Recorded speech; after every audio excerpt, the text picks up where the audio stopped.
Assalamualaikum warahmatullahi wabarakatuh.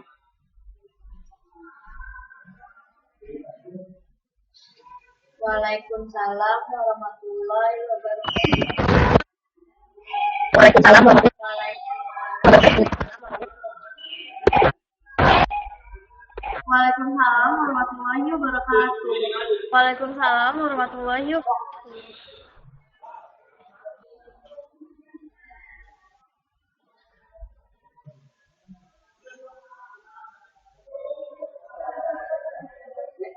Waalaikumsalam warahmatullahi wabarakatuh.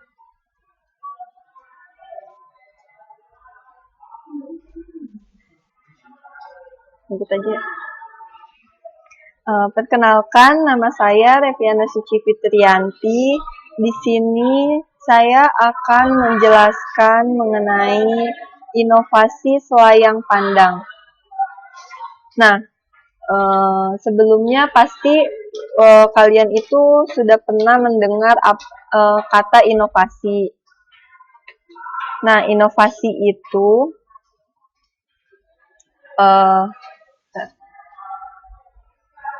apa sih inovasi?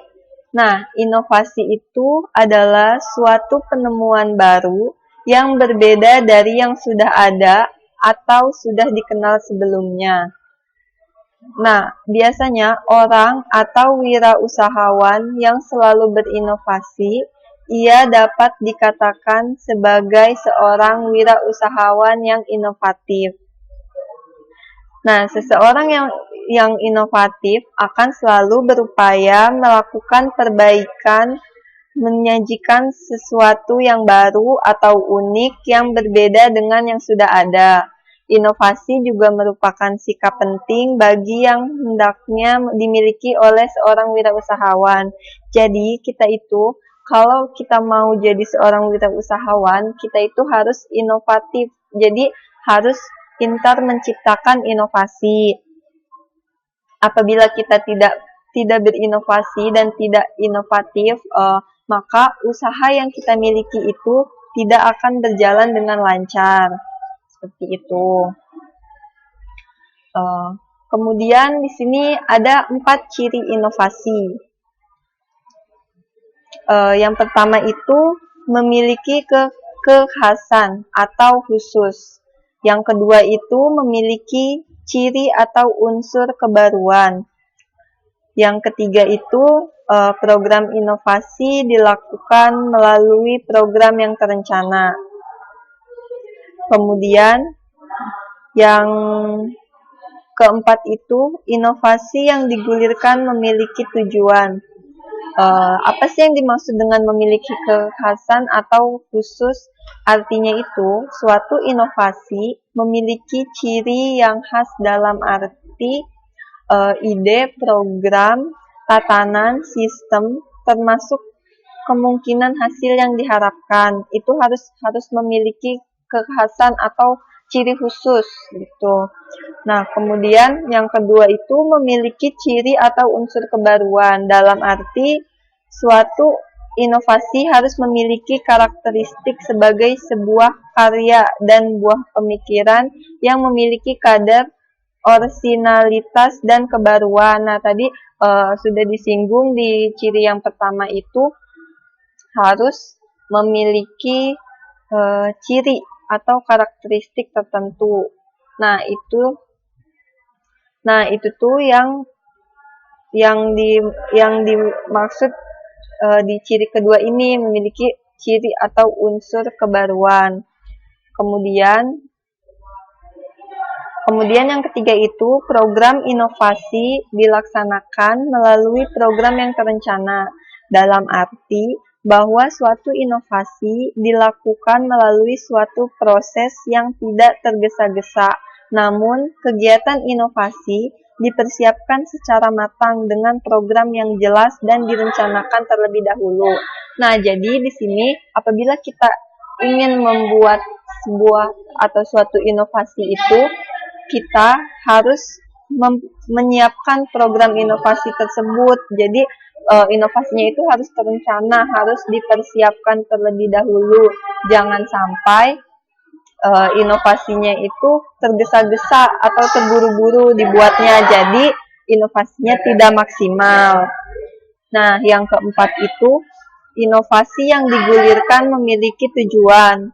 Jadi, program inovasi yang dilakukan harus memiliki arah yang ingin dicapai, termasuk arah dan strategi untuk mencapai tujuan tersebut. Nah, setiap inovasi itu harus memiliki tujuan. Jadi, apa sih tujuan dari inovasi tersebut gitu. Jadi jangan sampai kita itu membuat inovasi tapi kita nggak tahu tujuannya itu untuk apa inovasi itu gitu. Jadi harus benar-benar dipikirkan terlebih dahulu sebelum membuat inovasi. Nah, kemudian ada 3 hal utama dalam inovasi. Berdasarkan pengertian yang tadi telah dipaparkan, Robin lebih memfokuskan pada 3 hal utama dalam inovasi. Yang pertama itu ada gagasan baru, yang kedua itu produk dan jasa, yang ketiga itu upaya perbaikan. Nah, yang pertama itu ada gagasan baru, yaitu suatu olah pikir dalam mengamati suatu fenomena yang sedang terjadi, termasuk dalam bidang pendidikan. Gagasan baru ini dapat berupa penemuan dari suatu gagasan pemikiran, ide, sistem, sampai pada kemungkinan gagasan yang mengkristal. Jadi, gagasan baru itu cara kita berpikir atau penemuan dari suatu gagasan pemikiran itu dari contohnya itu tadi ide sampai dengan gagasan yang mengkristal yang lebih spesifik lagi. Kemudian yang kedua itu ada produk dan jasa, yaitu hasil langkah kelanjutan dari adanya gagasan baru yang ditindaklanjuti dengan berbagai aktivitas, kajian, penelitian, dan percobaan, sehingga melahirkan konsep yang lebih konkret dalam bentuk produk dan jasa yang siap dikembangkan dan diimplementasikan, termasuk hasil inovasi di bidang pendidikan. Nah, jadi setelah tadi kita membuat gagasan baru atau ide apa yang akan kita buat di inovasi itu, kita pikirkan dulu, kita harus punya ide dulu nih. Setelah kita punya ide atau punya gagasan, selanjutnya itu dituangkan kepada produk atau jasa. Jadi kita mau buat inovasinya itu, mau buat inovasi produk atau jasa. Nah, itu tuh perlu adanya tindak lanjut lagi dari yang tadi ide yang telah digagas itu untuk dijadikan suatu produk atau jasa. Yang ketiga itu upaya perbaikan, yaitu usaha sistematis untuk melakukan penyempurnaan dan melakukan perbaikan atau improvement yang terus-menerus sehingga buah inovasi itu dapat dirasakan manfaatnya. Nah, setelah tadi memikirkan idenya atau gagasan apa sih kita mau buat inovasi apa, kemudian dibuat produknya atau jasanya itu. Nah, selanjutnya itu dari jasa atau produk itu kita melakukan upaya perbaikan. Nah, upaya ini tuh biasanya kita dapat setelah produk atau jasa itu jadi. Karena setelah produk atau jasa itu jadi, jadi kita bisa tahu nih kekurangannya atau kelemahannya di mana. Guna melakukan penyempurnaan dan perbaikan agar inovasi selanjutnya yang dibuat itu menjadi lebih baik lagi dan manfaatnya dapat dirasakan oleh masyarakat luas, tidak hanya oleh kita sendiri sebagai inovatornya.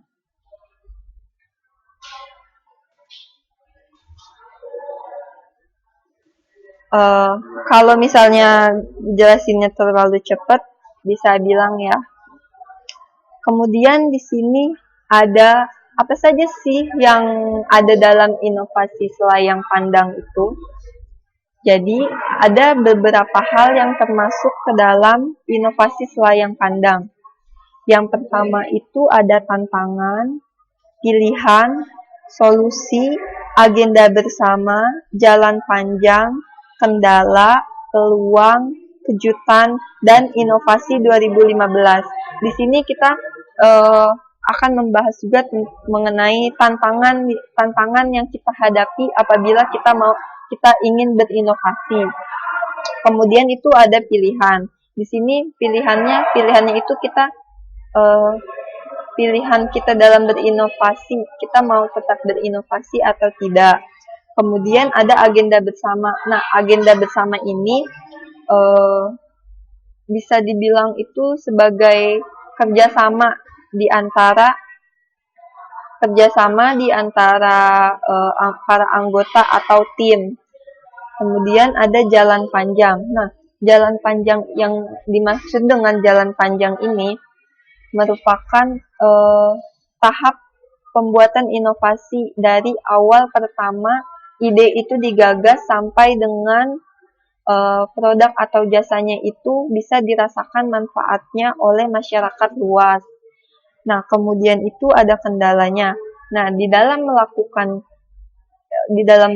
inovasi itu pasti terdapat kendala, berbagai macam kendala yang kita hadapi. Nah, kemudian ada peluang. Di sini dalam melakukan inovasi juga kita memiliki beberapa peluang. Ada banyak peluang yang bisa kita dapatkan dalam berinovasi.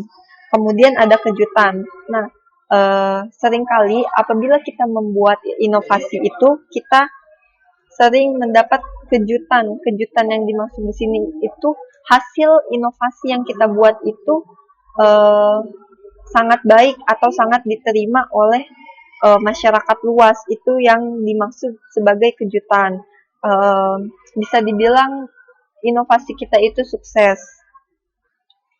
Nah, kemudian ada inovasi 2015.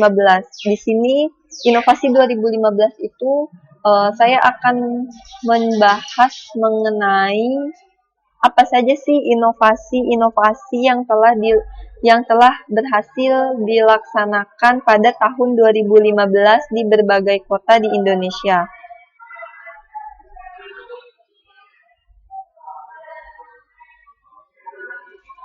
Selanjutnya itu ada tantangan inovasi.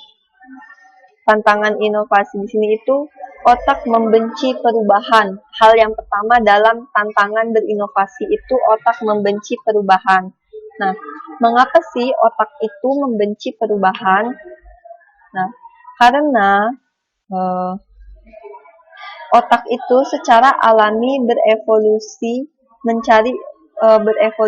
Jadi di sini tuh dalam berinovasi itu kita tuh kan mencari penghargaan, terus meminimalkan penggunaan energi serta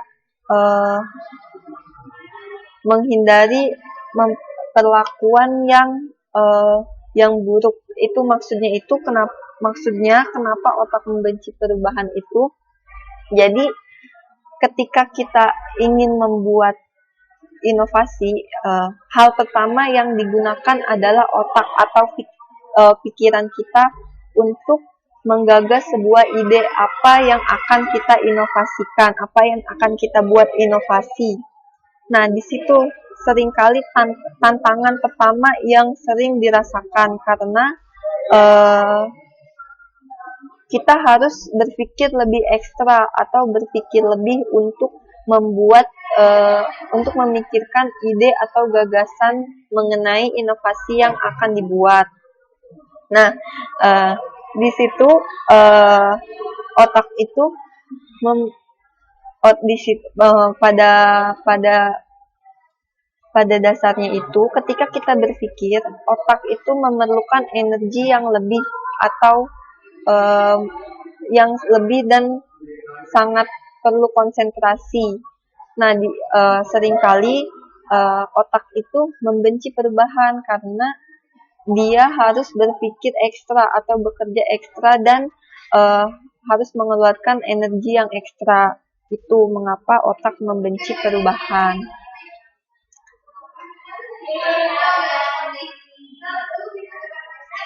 Selanjutnya itu ada tantangan inovasi. Yang kedua itu 1001 alasan tidak berinovasi. Nah, selain tadi kita malas berpikir karena otak itu membenci perubahan, di sini ada alasan 1001 alasan kita tidak berinovasi. Yang pertama itu bukan pekerjaannya, kemudian sangat ambisius, terlalu mahal, tidak punya anggota, tidak banyak waktu, tidak ada harapan, tidak punya apa-apa, itu tidak mungkin, dan tidak ada yang mengajak. Dan masih banyak lagi alasan-alasan mengapa kita tidak melakukan inovasi. Nah, yang pertama itu bukan pekerjaannya. Biasanya dalam melakukan inovasi, seringkali orang itu beralasan itu bukan pekerjaan saya, itu bukan bidang saya yang harus saya kerjakan, jadi saya tidak bisa berinovasi dalam hal itu karena pekerjaan saya bukan itu. Kemudian sangat ambisius. Seringkali seseorang itu sangat ambisius. Ambisius di sini tuh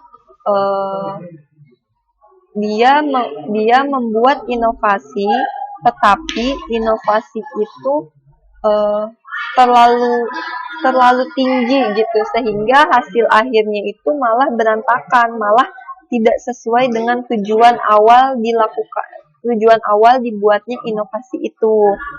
Kemudian di sini terlalu mahal. Seringkali orang itu berpikiran apabila kita ingin membuat inovasi itu biayanya sangat mahal atau terlalu mahal. Itu yang seringkali menjadi alasan yang sering kita temui sehari-hari. Kemudian tidak punya anggota.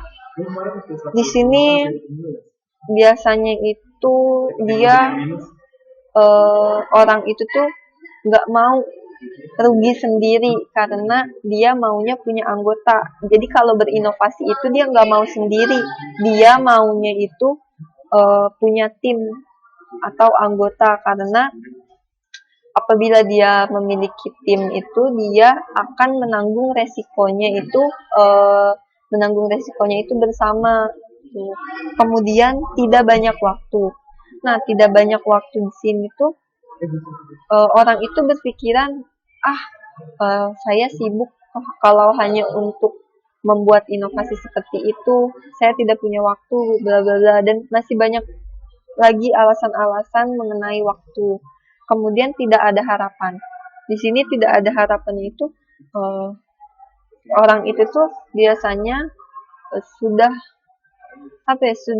sudah merasa tidak akan mungkin berhasil dalam inovasi tersebut.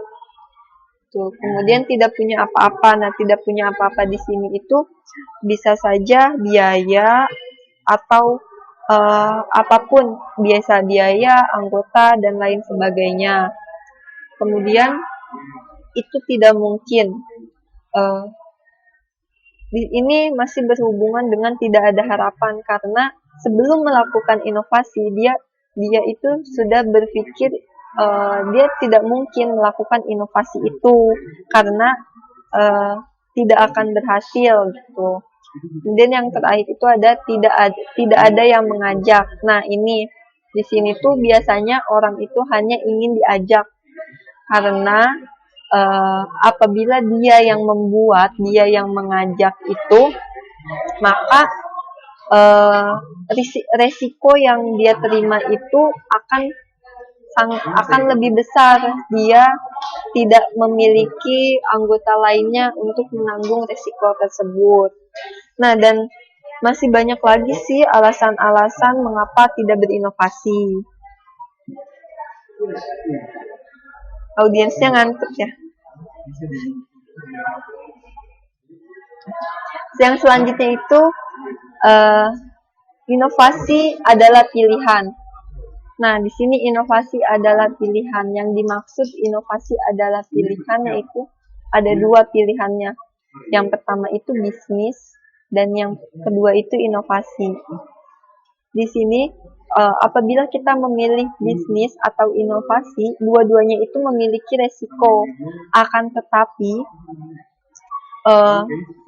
banyak orang yang lebih memilih bisnis daripada inovasi karena mereka berpikir bahwa bisnis itu lebih menjanjikan atau lebih ada hasilnya dibanding inovasi. Karena inovasi itu inovasi itu resikonya memang lebih besar dan kita juga menggunakan biaya atau menggunakan biaya sendiri dan lain sebagainya. Nah, itu alasan banyak orang yang tidak berinovasi dan lebih memilih bisnis dibandingkan dengan inovasi. Kemudian di sini ada inovasi sebagai solusi organisasi. Nah, inovasi sebagai solusi organisasi ini, jadi inovasi itu merupakan solusi organisasi, di mana jika organisasi itu terus berinovasi, maka setiap permasalahan yang muncul dalam organisasi tersebut akan ada solusinya. Jadi dari inovasi itu bisa menjadi solusi organisasi. Apabila ada sebuah organisasi atau perusahaan yang tidak berinovasi, maka perusahaan itu tidak akan berkembang atau tidak akan maju karena tidak ada inovasi yang dijadikan sebagai solusi. Misalnya, perusahaan itu tidak melakukan inovasi, otomatis dia tidak ada pemasukan dana. Apabila dia berinovasi terus-menerus, maka hasil inovasi itu akan memberikan feedback. Feedbacknya itu bisa berupa uang atau lain sebagainya. Itu yang mengapa inovasi itu disebut sebagai solusi organisasi.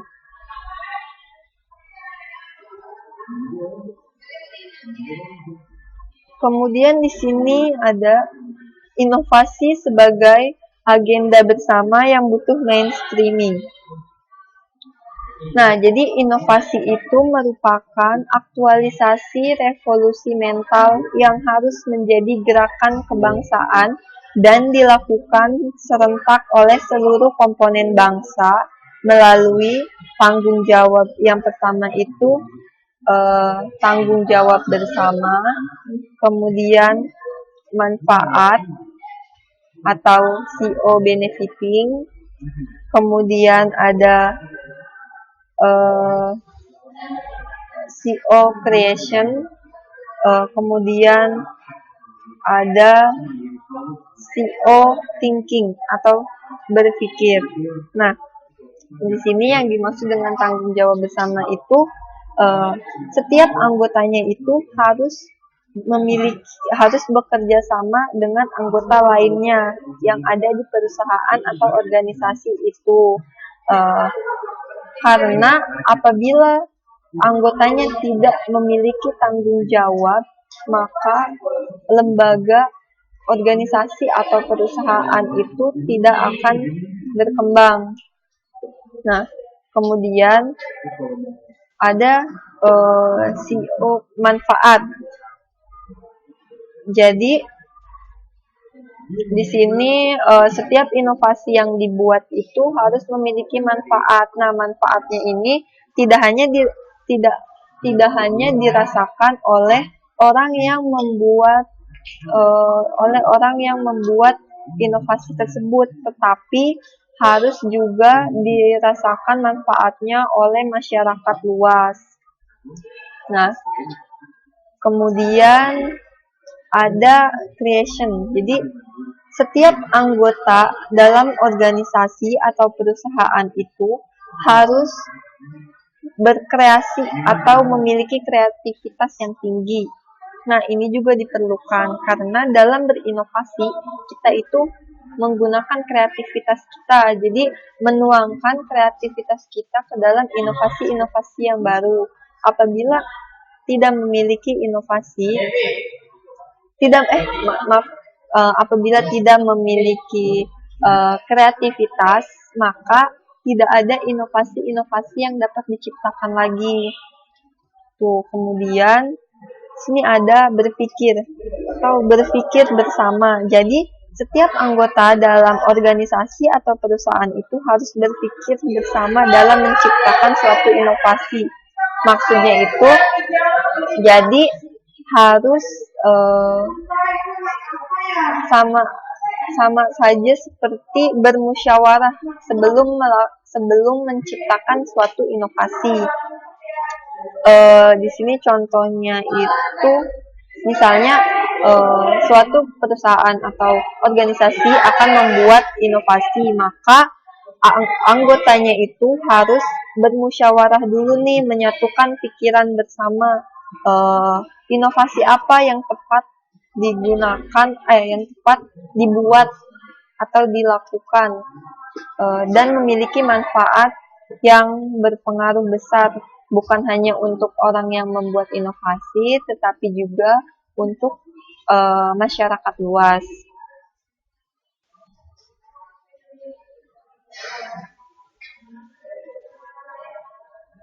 Kemudian ada jalan panjang inovasi. Nah, di dalam jalan panjang inovasi ini terdapat 4 tahap. Yang pertama itu ada laboratorium inovasi, kemudian perusahaan informasi tingkat jalanan mendukung inovasi, kemudian korporasi mendukung inovasi, dan inovasi berbasis masyarakat. Jadi, sebelum kita melakukan inovasi itu terdapat jalan panjang inovasinya. Jadi ada 4 tahap. Yang pertama itu jalan laboratorium inovasi. Nah, laboratorium inovasi itu merupakan lembaga, organisasi atau perusahaan. Jadi sebelum melakukan inovasi biasanya itu diawali dari laboratorium atau tempat inovasi yang ada di perusahaan atau di organisasi. Biasanya itu untuk kita sendiri dulu, kayak misalnya kayak diri kita sendiri itu maksudnya pada laboratorium inovasi. Jadi masih tingkat kecilnya, masih memikirkan apa sih yang akan dibuat inovasi, masih memikirkan inovasi yang tepat gitu. Kemudian ada perusahaan inovasi tingkat jalanan mendukung inovasi. Nah, di sini tuh sudah naik levelnya. Misalnya yang tadi dari diri kita sendiri atau dari suatu organisasi atau perusahaan, itu jadi naik levelnya itu ke perusahaan lain. Jadi kayak bekerja sama dengan perusahaan lain gitu. Kalau yang tadi kan masih perusahaan itu sendiri atau diri kita sendiri, tapi yang inovasi mendukung tingkat jadi kalau yang perusahaan inovasi tingkat jalanan mendukung inovasi itu, jadi sudah ada supportnya, sudah ada yang mendukung inovasi tersebut. Kemudian ada korporasi mendukung inovasi. Nah, ini lingkupnya lebih luas lagi. Jadi yang tadinya hanya lembaga atau perusahaan kita sendiri, kemudian bekerja sama dengan satu perusahaan lagi. Nah, yang selanjutnya itu sudah membuat korporasi dengan perusahaan-perusahaan lainnya, jadi dengan beberapa perusahaan seperti itu. Kemudian ada inovasi berbasis masyarakat. Jadi di sini itu hasil inovasinya itu sudah disebarluaskan ke masyarakat, sudah digunakan oleh masyarakat, dan kita juga bisa bekerja sama dengan masyarakat dalam inovasi tersebut. Jadi manfaatnya pun sudah dirasakan oleh masyarakat luas, bukan hanya oleh kita sendiri dan lembaga, organisasi atau perusahaan yang bekerja sama dengan kita, tapi masyarakat luas itu sudah mampu merasakan manfaat dari inovasi itu dan melakukan inovasi itu.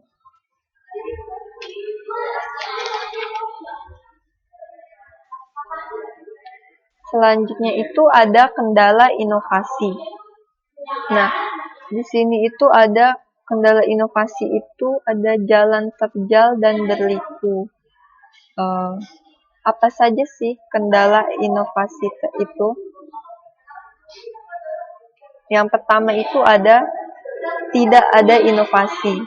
Yang kedua, keengganan untuk menutup program atau organisasi yang gagal.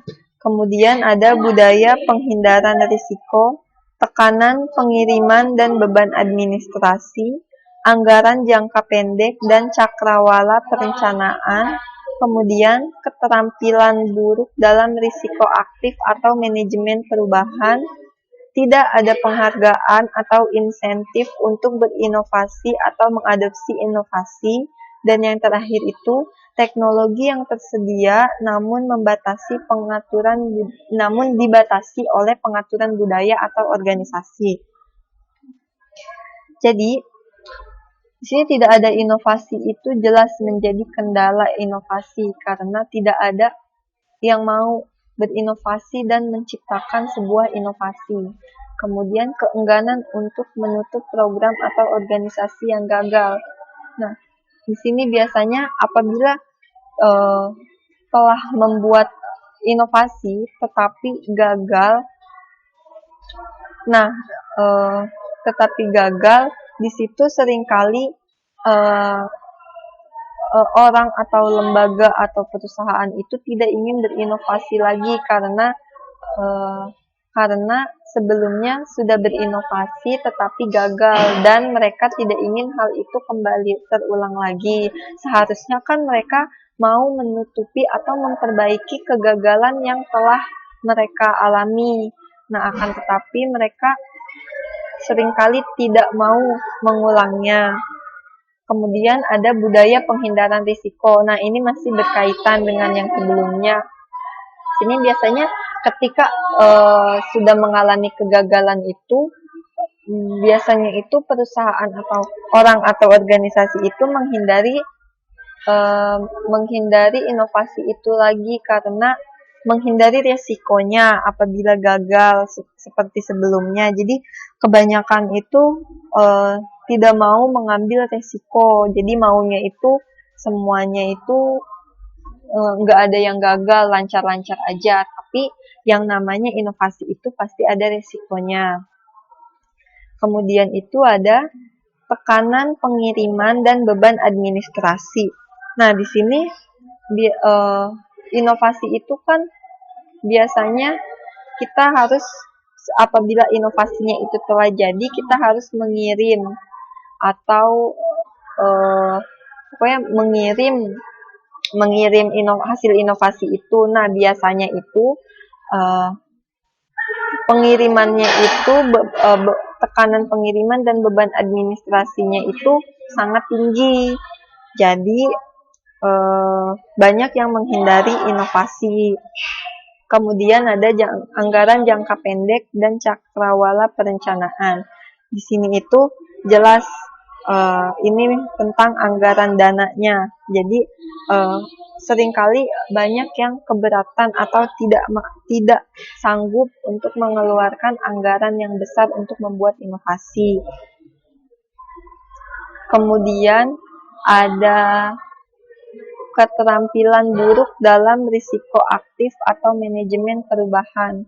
Nah, ini tuh biasanya itu keterampilan yang dimilikinya itu buruk atau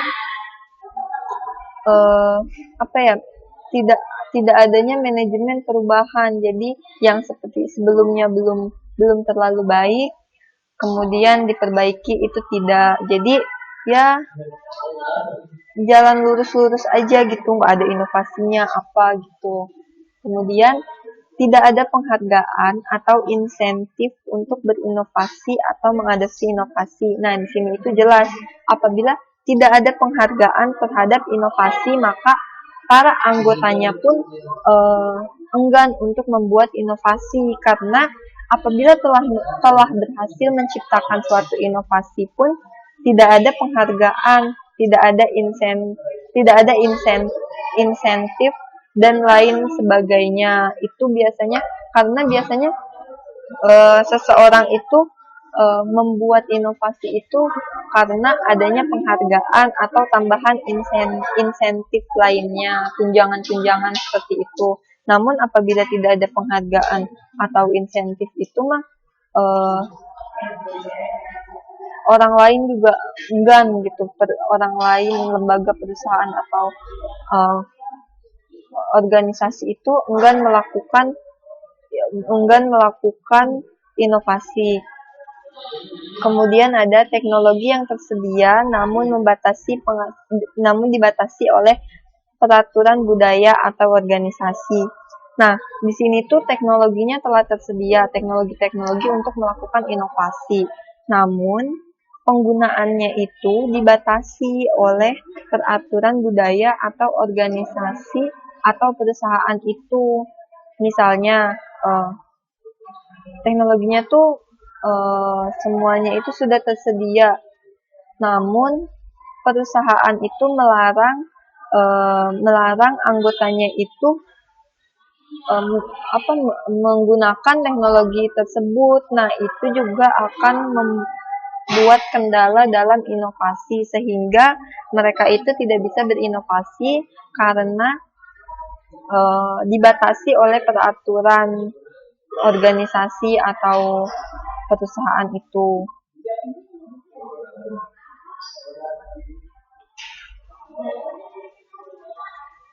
Kemudian di sini ada peluang inovasi. Jadi, peluang inovasi ini terdapat 7 sumbernya menurut Peter Drucker. Yang pertama itu ada hal yang tidak terduga, ketidaksesuaian, kemudian kebutuhan proses, perubahan struktur industri dan pasar, demografis, kemudian perubahan persepsi, dan pengetahuan baru. Jadi, yang pertama itu hal yang tidak terduga. Nah, peluang inovasi ini bisa datang dari hal-hal yang tidak terduga, tidak direncanakan dari sebelumnya, dan tidak dipikirkan akan melakukan inovasi, tetapi itu hal yang tidak terduga. Jadi, tiba-tiba bisa jadi bikin inovasi dari hal yang tidak pernah diduga. Kemudian, ada ketidaksesuaian. Nah, ketidaksesuaian di sini itu biasanya ada ketidaksesuaian di dalam organisasi tersebut atau di dalam perusahaan tersebut. Nah, di situ bisa dijadikan peluang untuk melakukan inovasi. Kemudian ada kebutuhan proses. Yang dimaksud dengan kebutuhan proses di sini tuh peluang inovasi itu bisa terwujud apabila ada kebutuhan, kemudian ada perubahan struktur industri dan pasar. Nah, di sini juga biasanya ini bergantung kepada konsumen. Nah, itu pun bisa dijadikan sebagai peluang inovasi. Kemudian demografisnya itu tentang wilayah itu biasanya bisa dijadikan sebagai peluang inovasi, tergantung kita mampu atau tidak melakukan inovasi itu. Nah, kemudian ada perubahan persepsi dan pengetahuan baru. Ini juga sangat berpengaruh terhadap peluang inovasi. Apabila kita mampu memanfaatkan hal-hal tersebut, maka kita akan mendapatkan peluang untuk berinovasi. Kemudian itu ada di sini yang namanya inovasi selalu mengejutkan.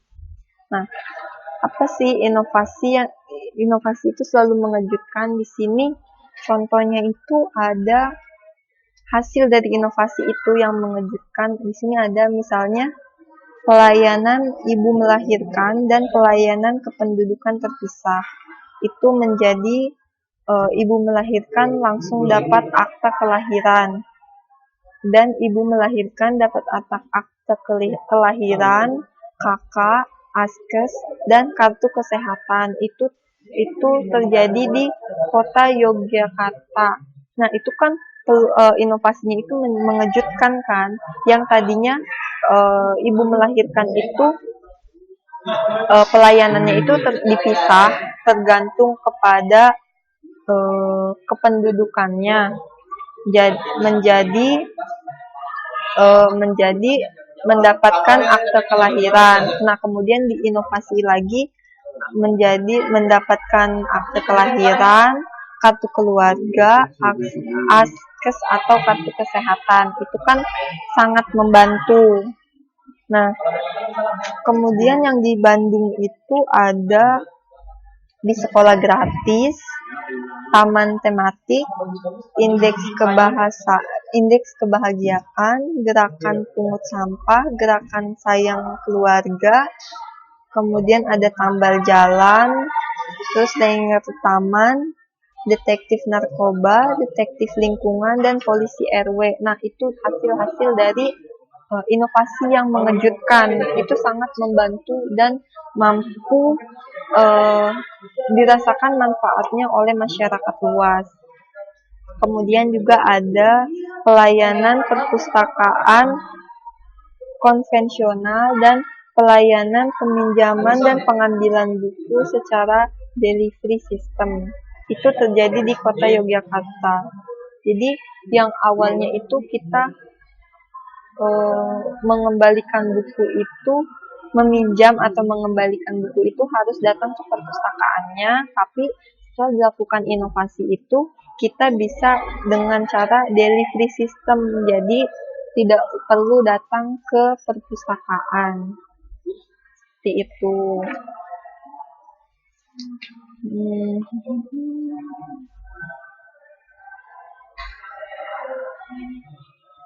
Kemudian ada di sini juga ada top inovasi pelayanan publik 2015. Misalnya itu di sini ada pelayanan penyandang disabilitas, kemudian ada sistem pengendalian inflasi, kemudian ada taman budaya, kemudian ada klinik lansia, kemudian ada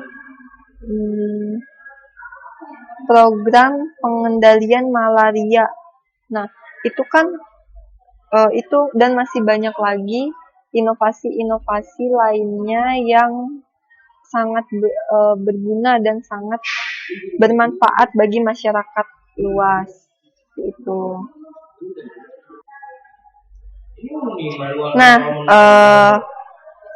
sekarang saya membuka sesi pertanyaan. Jadi, siapa yang ingin bertanya mengenai materi yang telah tadi saya sampaikan mengenai inovasi selayang pandang? Ada yang ingin bertanya? Atau belum paham? Oh iya, Tesara. Tesara akan bertanya apa? Ingin bertanya apa?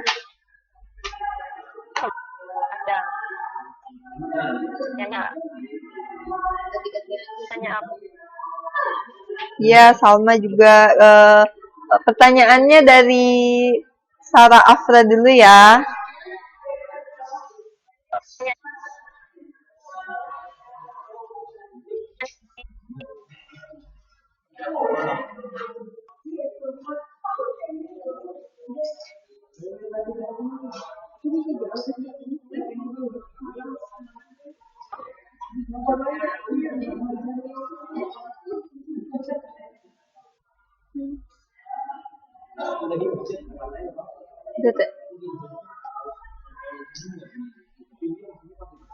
Di sini pertanyaannya Sarah Afra.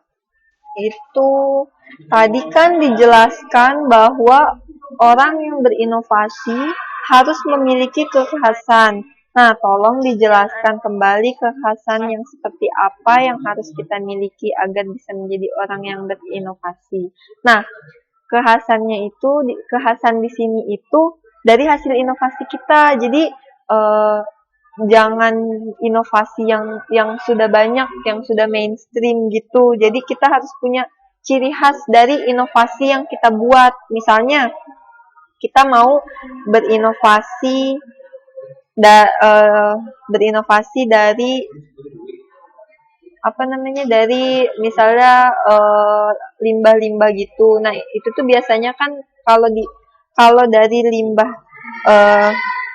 plastik itu udah banyaknya itu kayak bikin tas yang dari yang dari bungkus deterjen atau apa. Nah, itu tuh udah banyak. Jadi kita harus cari yang lain yang lebih khas lagi, yang memiliki ciri kita sendiri gitu, yang enggak sama kayak yang udah dibikin sama yang lain gitu. Terserah gimana? Sudah mengerti? Jadi yang belum ada sebelumnya atau yang sudah ada tapi dikembangkan lagi. Iya, seperti itu. Kemudian Salma Sucirani mau bertanya apa? Apa hubungannya inovasi selayang pandang dengan pendidikan luar sekolah? Tolong jelaskan dan berikan contohnya. Nah, jadi hubungannya itu kalau inovasi itu kan bisa dilakukan oleh siapa saja. Tadi tuh seperti yang tadi telah dijelaskan itu tidak perlu berpikir ini bukan kerjaan saya, ini bukan bidang saya kayak gitu. Nah, jadi misalnya nih di pendidikan luar sekolah itu kita itu kan bidang pendidikan mau berinovasi apa, misalnya bisa inovasinya itu dari metode pembelajarannya. Itu kita bisa bikin inovasi baru. Metode pembelajarannya itu jangan yang udah monoton, yang udah ada dari sebelumnya. Jadi kita bisa berinovasi bikin metode pembelajaran yang baru itu. Seperti itu. Apa bisa dipahami?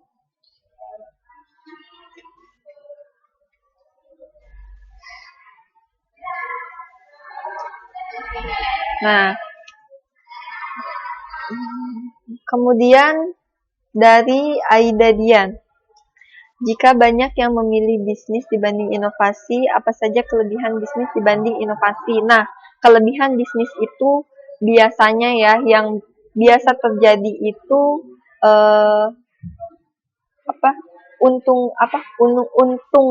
keuntungannya itu lebih besar dan lebih banyak yang berhasil dibandingkan inovasi. Jadi inovasi itu resikonya lebih besar karena seringkali banyak orang yang gagal dalam melakukan inovasi dibandingkan orang yang melakukan bisnis. Biasanya itu orang yang melakukan bisnis itu banyak yang sukses gitu. Itu yang membuat orang tergiur untuk memilih bisnis dibanding inovasi.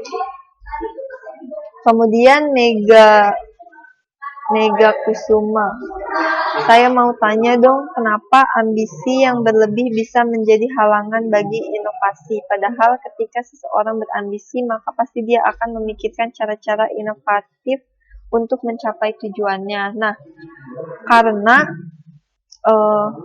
ini kan ambisinya itu seringkali orang itu hanya berambisi tinggi, berambisi berlebih, tetapi cara atau hal yang ia lakukan itu belum maksimal. Jadi hanya memikirkan nanti hasilnya mau seperti ini, akan mendapatkan untung yang banyak, kayak gitu biasanya itu yang ada di pikiran orang yang akan membuat inovasi. Maka dari itu, ambisi yang berlebih itu menjadi halangan untuk berinovasi. Nah, inovasi itu bisa menyeluruh ke segala aspek pendidikan. Jadi tergantung kita mau berinovasinya tentang apa. Tadi kan kita sendiri yang memikirkan inovasinya itu apa. Seperti itu. Ada lagi? Atau sudah dipahami?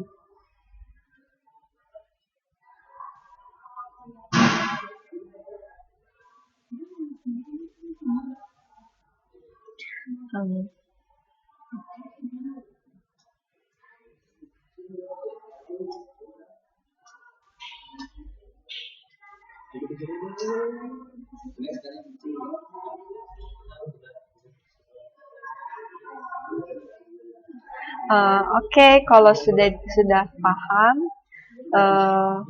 sekian penjelasan dari saya. Semoga ilmu yang didapat itu bermanfaat. Wassalamualaikum warahmatullahi wabarakatuh.